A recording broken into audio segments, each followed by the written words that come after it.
Macbeth is now king, having ascended to the throne through a series of dark deeds. He has achieved everything he once dreamed of, yet finds himself profoundly unfulfilled and restless. The crown he wears feels heavy, a constant reminder of the path he took to acquire it, and the peace he expected remains elusive. His nights are plagued by insomnia, his heart a tempest of anxiety and ambition. The chilling prophecy of the witches, that Banquo's descendants shall inherit the kingship, echoes relentlessly in his mind, threatening the very stability of his newly acquired power and casting a long shadow over his reign. He paces restlessly within the confines of his chamber, the stone walls seeming to close in around him. He mutters to himself, a chilling whisper escaping his lips, to be thus is nothing, but to be safely thus. This reveals his deep-seated insecurity. Merely being king is insufficient if his position is not secure from all threats, real or imagined. A gnawing fear consumes him, the possibility that Banquo's children, as foretold by the witches, will ultimately usurp the throne that he stained his hands with blood to obtain. This fear drives him to consider even more heinous acts to protect his precarious kingship, believing that only through further violence can he secure his legacy. Driven by this paranoia and a desperate need to defy fate, Macbeth makes a chilling decision. He hires ruthless murderers, commissioning them to eliminate Banquo and his son, Flint's, believing this act will finally secure his reign and prevent the witch's prophecy from coming to pass. He sees this as a necessary evil, a way to finish what fate, in his twisted perception, had already begun. The assassins carry out their grim task, and Banquo is brutally murdered. However, in a cruel twist of fate, his son Flint manages to escape into the night, slipping through the murderer's grasp. This escape means the witch's prophecy, which foretold Banquo's heirs becoming kings, remains a potent and terrifying threat to Macbeth's reign, ensuring his anxieties persist.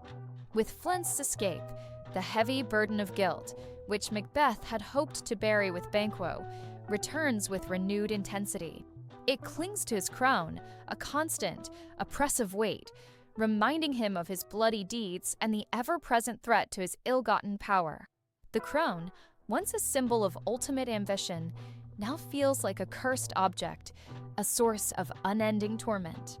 Overwhelmed by uncertainty and the lingering threat of the prophecy, Macbeth, in a state of increasing desperation, decides to seek out the witches once more.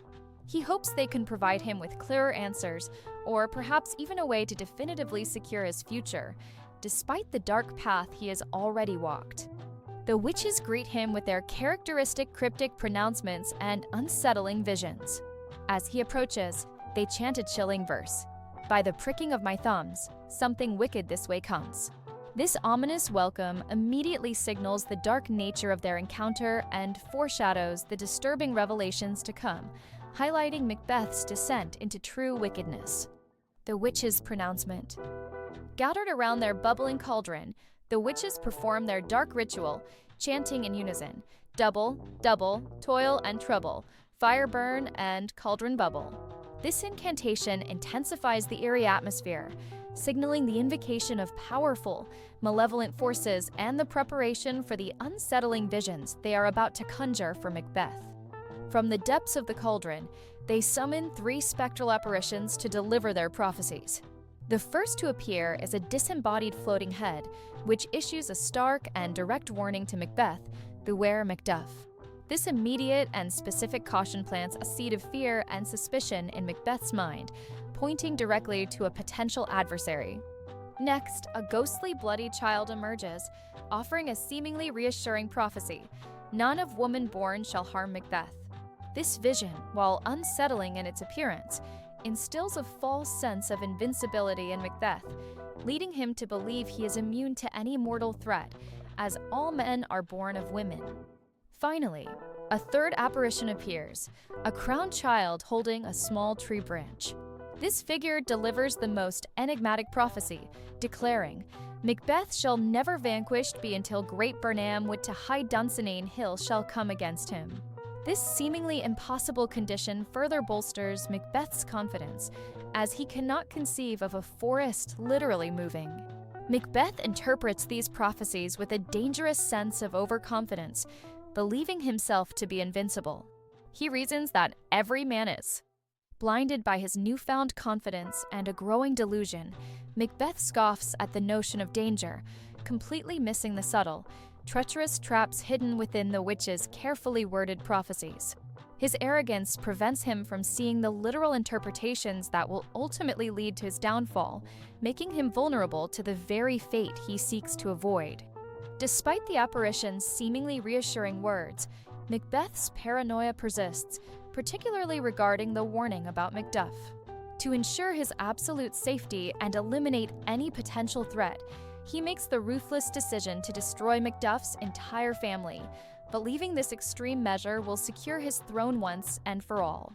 This act of brutal, indiscriminate violence marks a definitive turning point, revealing the full extent of Macbeth's transformation. There is no mercy, no hesitation.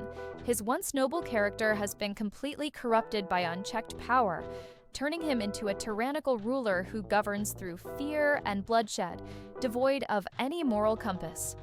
Meanwhile, the once unyielding Lady Macbeth begins a tragic descent into madness.